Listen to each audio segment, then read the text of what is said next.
वो भी आज यहाँ हैं। ILF का उनका जिस मेहनत से आपने हमारे वर्कर्स को रिलीफ दी, मैं आपके लिए ख़ास तौर पर कि बड़ा जुल्म हुआ था, अनकॉन्स्टिट्यूशनल तरीके से लोगों को पकड़ पकड़ के एक पूरा एहतजाज में जेलों में डाला था, आपका बड़ा शुक्रिया अदा करता हूँ। मैं जी बड़ी आज बातें हुई, मैंने बड़ी चीज़ें सुनी। मैं सिर्फ एक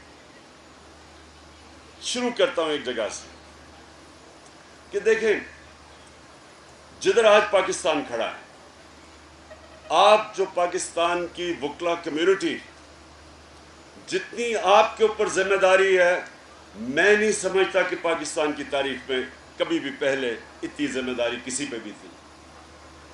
पाकिस्तान को जो हमारे फाउंडिंग फादर्स थे पाकिस्तान के,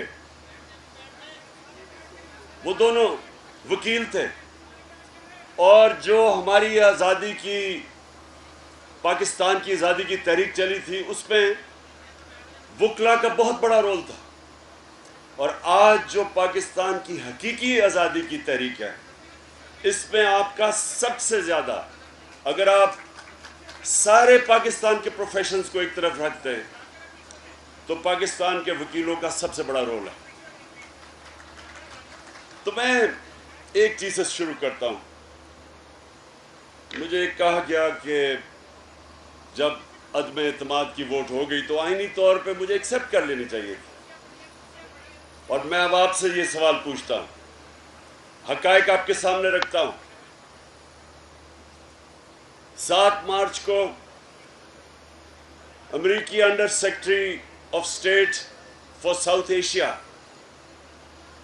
उसकी मीटिंग होती है पाकिस्तान एम्बेसडर से वॉशिंगटन में। वो पाकिस्तान के एम्बेसडर को कहता है कि इमरान खान रूस क्यों गया था, और ये सिर्फ इसका अपना इनिशिएटिव था, और अमेरिका बड़ा नाराज है इसके ऊपर। और फिर कहता है कि इमरान खान को अगर आपने ना हटाया, नो कॉन्फिडेंस की मोशन में, ये जो टेबल हो रही है असेंबली में, 7 को नो कॉन्फिडेंस मोशन अभी टेबल नहीं हुई थी, वो तब आके कहता है एक दिन पहले कि इस नो कॉन्फिडेंस मोशन में अगर आप इमरान खान को नहीं हटाएंगे तो पाकिस्तान को बड़ी मुश्किलों का सामना करना पड़ेगा। और फिर कहता है अगर हटा दोगे तो माफ़ कर दिया जाएगा पाकिस्तान। 7 को ये होता है, 8 को नो कॉन्फिडेंस टेबल होता है असेंबली में, और एकदम हमारे इत्तेहादियों को भी ख्याल आता है कि ओहो ये तो हुकूमत बहुत बुरी है। और हमारे लोटे जो कि 15-20 थे, जो कि जिनमें से अमेरिकन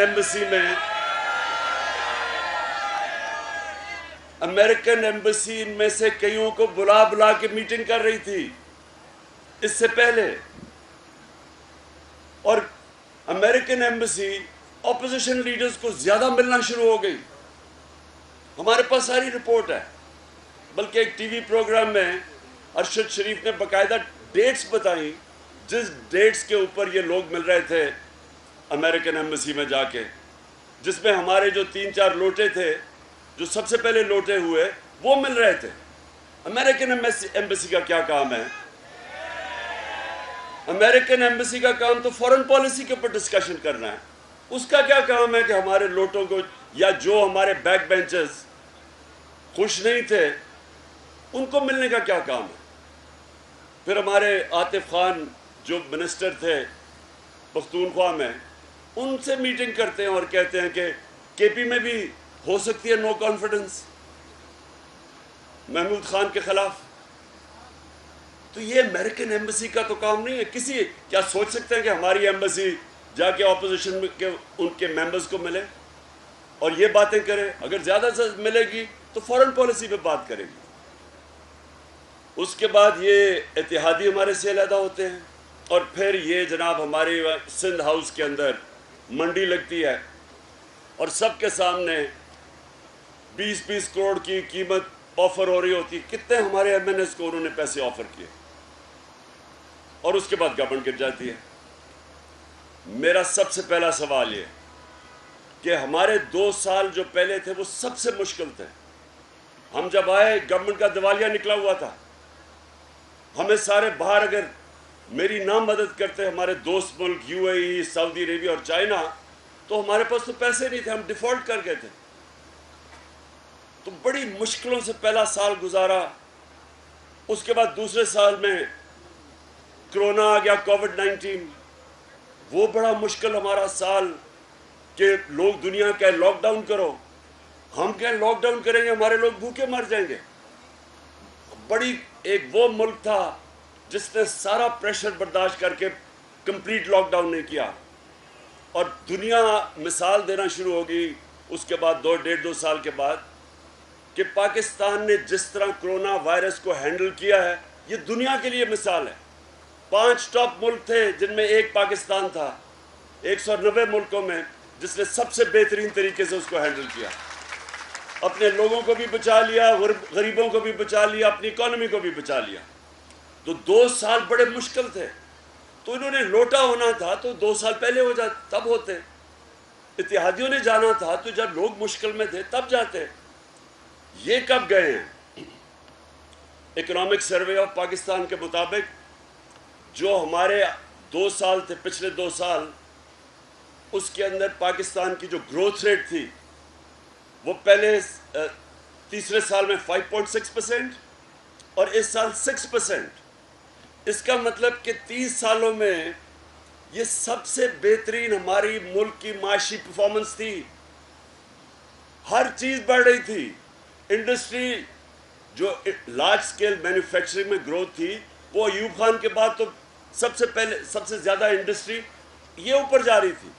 रिकॉर्ड एक्सपोर्ट्स थी, record tax collection, overseas Pakistani ने रिकॉर्ड रेमिटेंसेस भेजी, सबसे ज़्यादा डॉलर्स पाकिस्तान में आ रहे थे। और हमारी जो ज़राअत है जिसके ऊपर 60% पाकिस्तान डिपेंड करता है, सबसे ज़्यादा पैसा हमारे किसानों के पास पिछले 2 सालों में गया। हमारी 2 सालों में, एक साल में 4 बम्पर क्रॉप्स, फिर दूसरे साल में 4 बम्पर क्रॉप्स। जो एग्रीकल्चर ग्रोथ रेट थी वो 4.5% थी। तो जब ये मुल्क एक सही रास्ते पे जा रहा था, तो मेरा सवाल ये है कि क्या वजह थी कि एकदम ये सारे ने कहा जी बड़ा, ये तो पार्टी बड़ी गवर्नमेंट की परफॉर्मेंस नहीं अच्छी हो रही है, हमारे छोड़ गए। ये थी साजिश। और मैं आपको दूसरी बात बताऊं, अगर मैं इसके ऊपर और पाकिस्तानी कौम स्टैंड नहीं लेगी आज, अगर आप पाकिस्तानी कौम अगर आप स्टैंड नहीं लेंगे, कोई पाकिस्तान का prime minister independent foreign policy नहीं चला सकेगा। डरेगा कि आगे से धमकी आएगी अमेरिका से तो वो ऐसे झुक जाएगा। हमने, मेरी वकला कम्युनिटी आप ओपिनियन मेकर है, हमने जब धमकी मिली अमेरिका से, जो जनरल मुशर्रफ अपनी किताब में लिखते हैं कि वो रिचर्ड आर्मिटेज की जब टेलीफोन से आया कि we will bomb you into stone age, अगर हम उनके साथ शिरकत नहीं करते उनकी जंग में, हमारी जंग ही नहीं थी। एक धमकी के ऊपर हमने घुटने टेक दिए, उनकी जंग में शामिल हुए। 80,000 पाकिस्तानी मारा गया, 400 ड्रोन अटैक हुए पाकिस्तान पे। दुनिया की तारीख में ये कोई मिसाल ही नहीं मिलती कि आपका एलाई जिसके लिए आप जंग लड़ रहे हैं वो आप पे ही बमबारी कर रहा है। 400 ड्रोन अटैक्स हुए, कितने बेकसूर लोग मारे गए। कौन से हुक्मरान ने खड़े होकर कहा कि ये सारे ह्यूमैनिटेरियन लॉज की खिलाफ वर्जी है? कोई दुनिया का कानून आपको इजाज़त नहीं देता टू बी जज, ज्यूरी एंड एग्जीक्यूशनर। आप फैसला कर रहे हैं 8,000 मील दूर से, कंप्यूटर गेम्स खेल रहे हैं कि अच्छा जी ये दहशतगर्द है, बटन दबाया वो सारा नीचे। कौन नीचे मरा किसी को नहीं पता। छोटे छोटे गोश्त के टुकड़े लोगों के मिलते थे। कौन सा मुल्क इजाज़त देता है? ये है गुलामी। और इस गुलामी के अगेंस्ट में खड़ा था। मेरे लिए भी बड़ा आसान था कि उनको कहता जी मैं रूस नहीं जाता।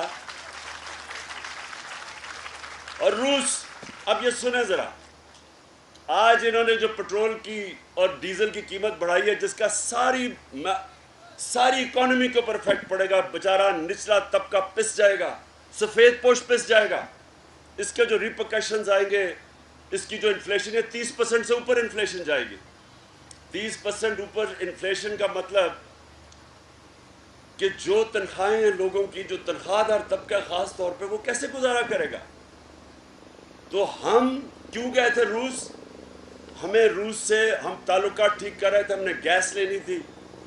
हमने वहाँ से, रूस से गंदम 20 लाख टन गंदम लेनी थी। और फिर जब हम वहाँ गए तो पता चला कि वो हमें 30% कम के ऊपर हमें तेल देंगे। तो हमारे लिए तो रूस की ट्रिप इसलिए इम्पोर्टेंट थी कि मेरे लोगों के लिए फ़ायदा था, मुझे ज़ात का तो कोई फ़ायदा नहीं था। अमेरिका हुक्म करे कि जी नहीं, आप क्यों रूस गए हैं।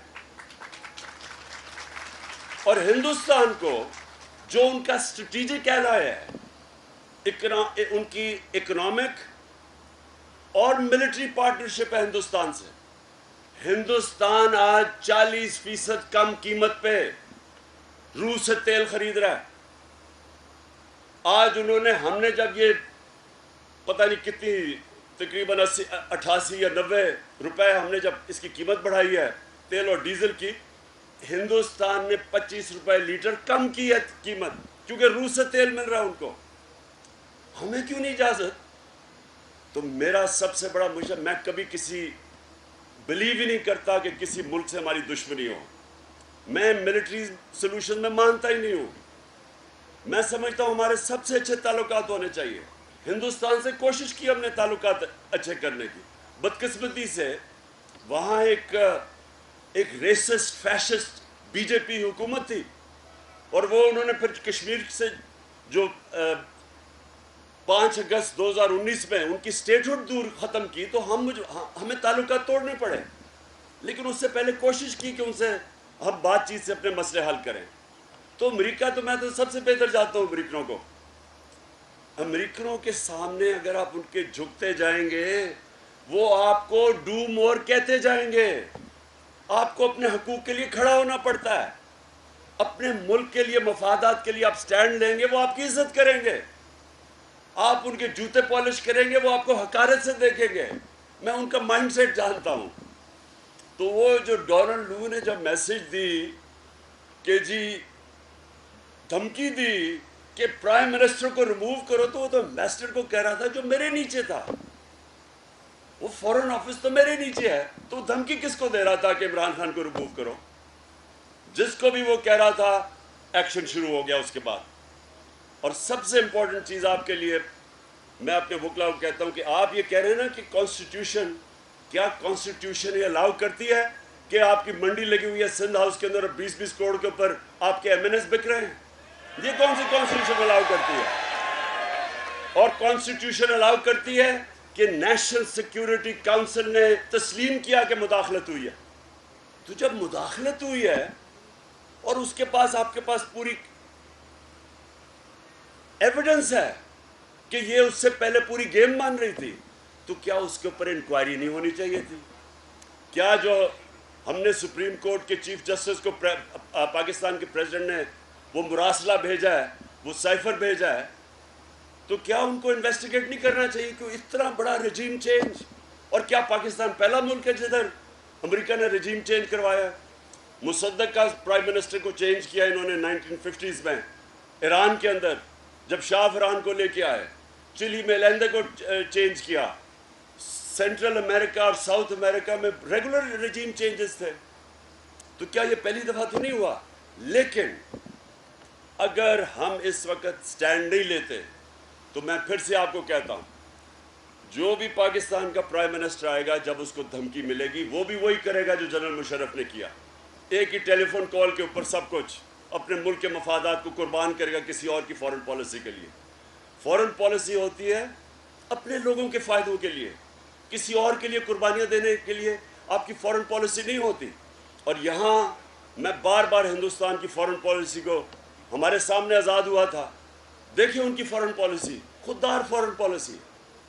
वो किसी से डिक्टेशन नहीं लेते। उन्होंने सीधा सीधा कह दिया। हिंदुस्तान का एक फॉरेन फाइनेंस मिनिस्टर का, उसकी, या फॉरेन मिनिस्टर, मैं उसकी यूट्यूब के ऊपर उसकी इंटरव्यू देख रहा था। उसने खुल के उनको कहा कि हमारे मुल्क का ये इंटरेस्ट है, ये आपकी यूरोपियन जंग है, यूक्रेन से हमारा कोई ताल्लुक नहीं, हमने अपने लोगों को, अपनी गुर्बत को देखना है। तो सबसे पहले मैं ये वाजे कर दूं कि देखें, ये हम एक्सेप्ट कर गए, इसके ये समझ जाएं कि आपने किसी दूसरे मुल्क की इंपोर्टेड हुकूमत को एक्सेप्ट करके एक इलीगल अनकॉन्स्टिट्यूशनल चीज को आपको एक्सेप्ट कर लिया, आपने रास्ता खोल दिया आगे इस तरह होने के लिए। आगे भी अब मैं सेकंड दूसरी तरफ आता हूं। शोएब, आपने मुझे कहा कि बाकी ये मौजूदा सिचुएशन को आपके सामने रखूं। देखिए हुआ क्या, हम जब ये हमारी जो 6% ग्रोथ थी और सारे इकोनॉमिक इंडिकेटर्स ठीक तरफ थे, इंडस्ट्री भी ऊपर, एग्रीकल्चर भी ऊपर जा रहा था और एक्सपोर्ट्स बड़ी देर के बाद एक्सपोर्ट्स ऊपर जा रही थी, बाहर से पैसा भी आ रहा था। तो मुझे जब पता चला कि ये साजिश हो रही है, तो मैंने, जो लोग ये रोक सकते थे साजिश, न्यूट्रल्स, मैंने उनको समझाया, मैंने उनको अपने मुल्क के लिए समझाया कि इस वक्त जिधर पाकिस्तान खड़ा है और एक इंटरनेशनली कमोडिटी सुपर साइकिल आया हुआ है, सुपर साइकिल के अंदर एनर्जी कॉस्ट वो दुनिया में ऊपर जा रहे हैं, गैस ऊपर जा रही है, कोयला ऊपर जा रहा है, तेल ऊपर जा रहा है। तो ये बड़ा हमारे फॉरेन एक्सचेंज के ऊपर, हमारे रुपए के ऊपर प्रेशर पड़ सकता है। तो किसी किस्म की इस वक्त डिस्टेबलाइजेशन ना होने दें, ये संभाला नहीं जाएगा। ये मैंने कहा, फिर शौकत तरीन को मैंने कहा कि उनको एक्सप्लेन करो कि यहाँ न्यूट्रल रहने का टाइम नहीं है। अगर आप ये एक दफ़ा ये हो गई साजिश कामयाब, तो इसका डायरेक्ट इम्पैक्ट आपकी इकोनॉमी पर पड़ेगा। हमने बताया पहले, ये नहीं कि ये ऐसे हो गया, क्योंकि जैसे ही कॉन्फिडेंस मार्केट का जाता है और वो फिर एक गवर्नमेंट चले, अगर तो बड़ी तैयारी करके कोई गवर्नमेंट आई होती, उसमें कोई बड़े जीनियसेस बैठे होते, इकोनॉमिस्ट बैठे होते, तो वो फिर भी शायद कुछ आके कोई रोड मैप दे देते, आते साथ ही रोड मैप देते कि जी ये हम चीज़ें करेंगे, ताकि मार्केट कोई रिलैक्स कर देती कि हाँ इनके पास कोई प्लान है। ये आए, इनको ना कोई अंदाज़ा क्या करना है, कोई इस तरह की अहमकाना स्टेटमेंट्स देने शुरू हो गए। वो मार्केट और डर गई, रुपया गिरना शुरू हो गया, स्टॉक मार्केट गिरनी शुरू हो गई, क्योंकि मार्केट में खौफ आना शुरू हो गया कि इनको तो पता ही नहीं है, इनके पास तो रोड मैप ही नहीं है। फिर बजाय कंसंट्रेट करें इकोनॉमी के ऊपर, उनका सिर्फ एक इंटरेस्ट था कि NRO2 ले लो।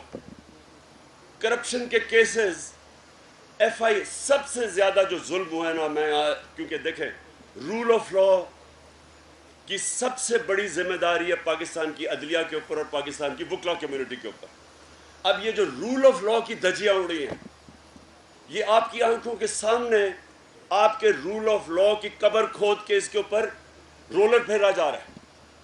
ये मुझे समझाएं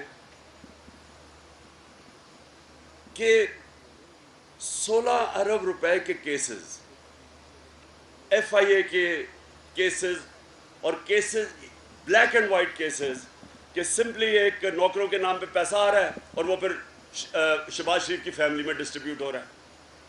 ये ओपन एंड शट केस था। पहले तो ये 1 साल पहले फैसला हो जाना चाहिए था, वो केस ही नहीं लगता था, लंबी लंबी डेट्स मिल जाती थी। ताकतवर के लिए तो, हमारे लिए मुल्क में उनको कानून के नीचे लाना एक जहाद है। ताकतवर कानून के नीचे नहीं आता। मैंने 3 साल कोशिश करता रहा कि ये जो, और हमारे ज़माने के केसेस नहीं थे, ये मैं सबको आपको बता दूं। कहते ना जी इंतकामी कार्रवाई है, वो केसेस तो सारे इनके दौर के थे। वो इसहाक डार इनके दौर का भागा हुआ है, नवाज शरीफ के बेटे इनके दौर के भागे हुए हैं, शहबाज शरीफ का दामाद इनके दौर के भागा हुआ है। हम तो पावर में नहीं थे तब। तो ये जो केसेस हैं, अब ये केसेस के पहले तो FIA के केसेस सारे इन्होंने ऑफिसर चेंज किए। अब तक हमारी नॉलेज के मुताबिक 6 कैजुअल्टीज हो चुकी हैं। 4 वो लोग जिसमें मकसूद चपरासी भी था, उसको वो हार्ट अटैक से गया, उसके जो कैश बॉयज थे, कोई गुलजार था वो गया, 4 लोग वो गए, 2 जो इन्वेस्टिगेटर्स थे, एक डॉक्टर रिजवान वो हार्ट अटैक से मरा, दूसरा इन्वेस्टिगेटर को हार्ट अटैक हुआ। और कल पता चला कि वो जो एंटी करप्शन का जो फैसलाबाद के बड़े बड़े क्रिमिनल्स को इन्वेस्टिगेट कर रहा था, उसने अपने आप को खुदकुशी कर ली, फांसी दे दी। तो ये आपके सामने है, आपके सामने पाकिस्तान का रूल ऑफ लॉ दफन हो रहा है। उसके बाद नैब, अब जनाब नया लॉ आ गया है, बिल्ले दूध की हिफाजत क्या करेंगे आप? नैब के ऊपर बैठ गया है, नैब के ऊपर बैठ गए हैं शहबाज शरीफ साहब, FIR के ऊपर बैठ गए शहबाज शरीफ। इन्होंने जो नया कानून पास किया, सारे पुराने केसेस करप्शन के सब खत्म हो जाएंगे, अरबों रुपए के केसेस खत्म हो जाएंगे, और उनके जमाने के बने हुए हैं। या तो कहना कि जी हमने बनाए हैं, तो कहें अच्छा जी हम तो मुखालिफ गवर्नमेंट थे। इन दोनों के जो 10 साल में ये केसेस तब के बने हुए हैं। तो ये सोच लें कि नैब खत्म, सारे पुराने केसेस खत्म। पार्लियामेंट का ये हाल है अब असेंबली का कि जब राजा रियाज ऑपोजिशन लीडर बन जाता है, जो कहता है मैं नून लीग के टिकट पे अगला इलेक्शन लड़ूंगा, इसका मतलब पार्लियामेंट खत्म, इसका मतलब ऑपोजिशन जीरो। जो तमाशा हो रहा है इस वक्त पंजाब की असेंबली में, ये भी एक पाकिस्तान की एक नई तारीख बन रही है, तमाशा बना हुआ है वहां। अच्छा, अब इलेक्शन कमीशन लॉ ये कहता है, बड़ा वाज़ेह लॉ, कि जब आपके मेंबर्स रिजर्व सीट्स पर डिस्क्वालीफाई होंगे, उनकी ऑटोमेटिक रिप्लेसमेंट आ जाएगी। ये कानून है। वो इलेक्शन कमीशन ने एक और तरीका निकाल लिया है कि उनको बचा लिया है। उनको कह नहीं जी, जब बाय इलेक्शन होंगे, रिजल्ट आएगा, फिर ये रिप्लेस किए जाएंगे, ताकि वो मेजॉरिटी रह जाए नून लीग की। और ये बाय इलेक्शन में, और मैं आज आपको कह रहा हूं कि बाय इलेक्शन में जो धांधली का प्लान बना हुआ है और जो होने वाला है, ये पूरा हमारे इलेक्टरल प्रोसेस को अब डिस्क्रेडिट करने वाला है। सारी जो इदारे हैं जिन्होंने डेमोक्रेसी को प्रोटेक्ट करना है, रूल ऑफ लॉ को, वो सब खतरे में अब है। तो उससे भी ऊपर कि देखें, ब्रिटिश जो पार्लियामेंट में हुआ, अभी मुझे कॉल आई, इंटरव्यू मुझे किसी ने किया, तो उन्होंने पूछा कि आपका क्या ख्याल है ये जो बोरिस जॉनसन के ऊपर फाइन हुए और उसके ऊपर नो कॉन्फिडेंस की मोशन हुई है पार्लियामेंट में। आप सोचें कि उन्होंने कोरोना के दौरान थोड़े से जो डाउनिंग स्ट्रीट के अंदर जो स्टाफ था, उन्होंने बाहर काम ख़त्म करने के बाद उन्होंने एक ड्रिंक्स पार्टी कर ली। ड्रिंक्स पार्टी क्या, गेट टुगेदर कर ली। अब सोचें कि वहाँ की अखलाकियात और हमारी अखलाकियात में ज़रा फ़र्क आप सुने। और मैं इसलिए इस चीज़ के ऊपर आता हूँ कि जो मदीना की रियासत में जो सबसे इम्पोर्टेंट चीज़ थी, 2 चीज़ें थी जो बेस बनी थी मदीना की रियासत, रूल ऑफ लॉ यानी अदल और इंसाफ। जब उन्होंने कहा कि मेरी बेटी भी अगर जुर्म करेगी सज़ा मिलेगी, तो कोई कानून के ऊपर नहीं। और दूसरा अमर बिल मारूफ, कि कौम को हक और सच और अच्छाई के साथ खड़ा होना है।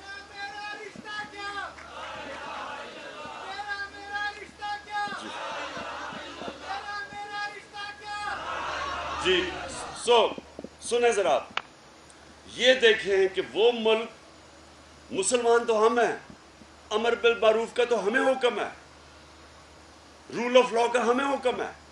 अब वहाँ देखें कि उधर सिर्फ और सिर्फ उन्होंने कहा कि इसने, प्राइम मिनिस्टर ने जो कानून लोगों के लिए थे, अपने आप को उससे ऊपर रखा, उसके लिए नो कॉन्फिडेंस। यहाँ सारी कौम के सामने जो 30 साल से लोगों के ऊपर करप्शन केसेस थे, पहली दफ़ा NRO 1 लिया मुशर्रफ से, सारे केसेस जो इनके 2-2 दफ़ा इनकी हुकूमत करप्शन पे गई थी, सारे चार्जेस जरदारी के ऊपर नवाज शरीफ ने लगाए थे। जरदारी को जेल नवाज शरीफ ने डाला था करप्शन पे। नवाज शरीफ के ऊपर हुदैबा पेपर मिल जरदारी ने किया था, वो सारे जनरल मुशर्रफ ने माफ़ कर दिए, NRO दे दिया। अब ये NRO 2 है, जो 10 सालों के अंदर सब कुछ हो वो माफ़ होने लगा है। तो मेरा सबसे बड़ा पॉइंट ये अपनी वकला कम्युनिटी से कि अगर यही होना है तो वो बेचारे जो जेलों में गरीब भरे हुए हैं उनका क्या कसूर है? फिर उनकी तो छोटी छोटी चोरियां हैं। अगर अरबों रुपए की चोरियां माफ़ कर देनी है तो वो बेचारों का क्या कसूर है?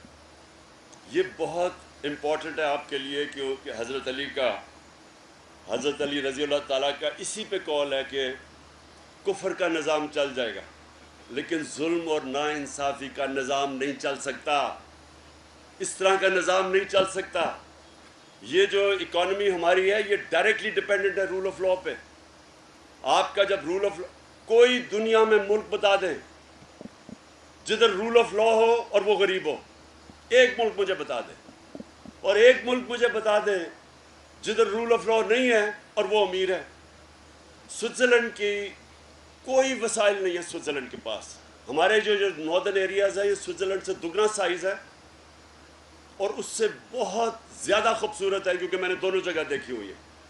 स्विट्ज़रलैंड सिर्फ पहाड़ों से और गायों से और दूध और वो चीज़ बना के वो दुनिया का खुशहाल खित्ता है क्योंकि रूल ऑफ लॉ इंडेक्स में स्विट्ज़रलैंड में 99.9 रूल ऑफ लॉ इंडेक्स है। आपको और हम सबको शर्म भी आएगी ये सुन के कि मुसलमान दुनिया शायद ही कोई मुसलमान मुल्क है जिसका 20% से ज़्यादा रूल ऑफ लॉ इंडेक्स पे है। हम सब नीचे हैं। हमारा जंगल का कानून ज़्यादा है कि जिसकी ताकत उसकी भैंस। और यहाँ आप देखें कि ये जो रूल ऑफ लॉ की तबाही हो रही है, इसलिए आप सबको रूल ऑफ लॉ के साथ पाकिस्तान की अखलाकियात, हमारी मॉरल स्टैंडर्ड जो तबाह हो रही है कि आपको जर्मनी और जापान तबाह हो गए थे सेकेंड वर्ल्ड वॉर में, दोनों 10-10 साल में खड़े हो गए क्योंकि वहाँ अखलाकियात को बॉम्ब नहीं कर सके। वो जब अखलाकियात और मोरालिटी एक माशरे की इंटैक्ट है वो फिर खड़ा हो जाता है।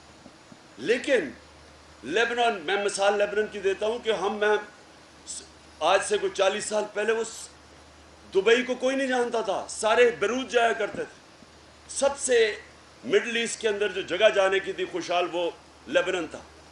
आज लेबनान एक फेल्ड स्टेट बन गया है। 70% लोग गुर्बत की लकीर से नीचे चले गए हैं। एक वजह है करप्शन, और करप्शन है सिम्टम्स रूल ऑफ लॉ ना होने के।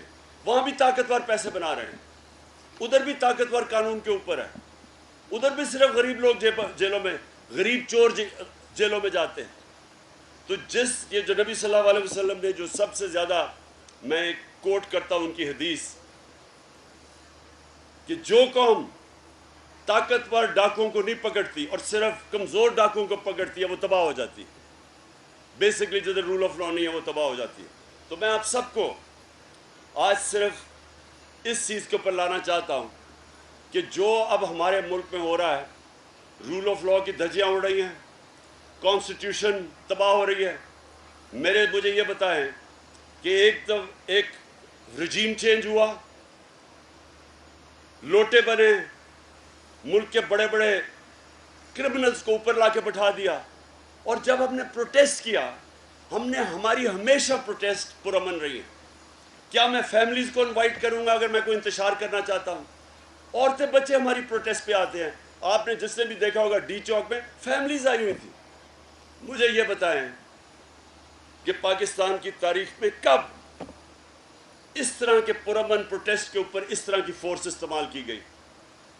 मैंने मार्शल लॉ में भी देखा। मुझे जनरल मुशर्रफ के दौर में मैंने जेल गुजारी 7-8 दिन, ये इसलिए कि वो जब अदलिया की आज़ादी के लिए हम निकले थे, तो मुझे वाहिद लीडर था, उसको जेल में डाला।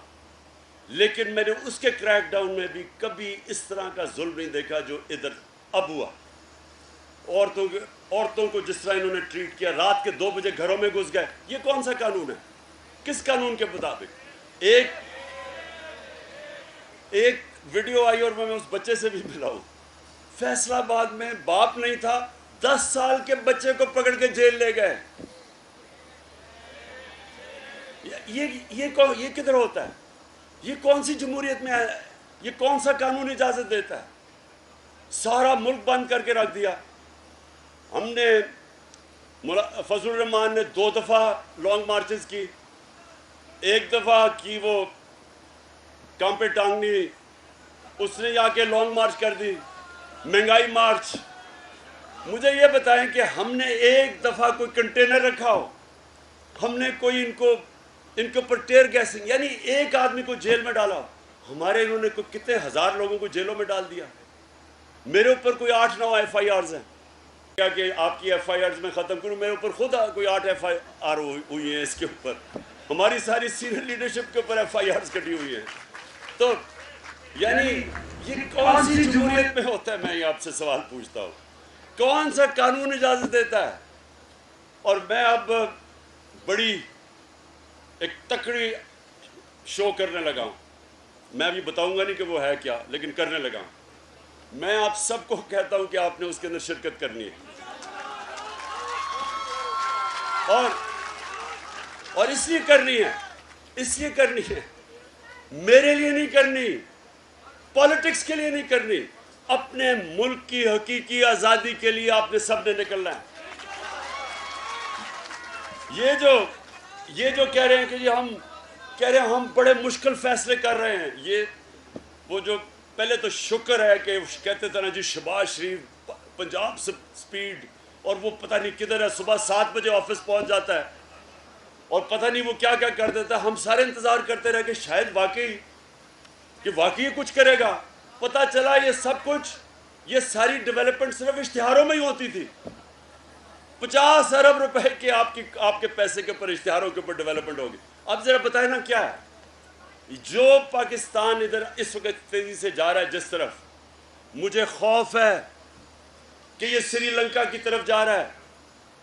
जिस तरह वहां माशी कोलैप्स हुआ है, मुझे खौफ है हम उस तरफ जा रहे हैं, क्योंकि उनके पास कोई प्लान ही नहीं है। मार्केट इनको ट्रस्ट ही नहीं कर रही, बाहर के लोगों ने इनको पैसे नहीं दिए।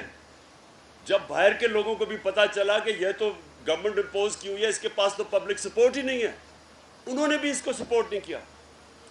अगर इस वक्त ये हुकूमत चलती रही, मुझे खौफ क्या है? मुझे खौफ ये है कि ये पाकिस्तान को इतना कमज़ोर करके जाएंगे। जब एक गवर्नमेंट कमज़ोर हो जाती है माशी तौर पे, तो हम सब के सामने सोवियत यूनियन की मिसाल है कि सोवियत यूनियन मिलिटरीली कमज़ोर नहीं थी, लेकिन माशी तौर पे इतनी कमज़ोर हुई कि वो टूट गया। हमें वहाँ ये ना ले जाएं कि जब फिर हमें बेल आउट करने आए, वो फिर जो हमें कंडीशंस लगाएंगे, वो हमारी सॉवरेंटी, हमारी आज़ादी को कॉम्प्रोमाइज़ करेगा। इसलिए इस मुल्क के लिए ज़रूरत है कि सिर्फ एक चीज़ निकाल सकती है इस मुल्क को इस दलदल में जिसमें फंसते जा रहे हैं। वो एक चीज़ है साफ और शफाफ इलेक्शंस। ये वाहिद चीज़ है।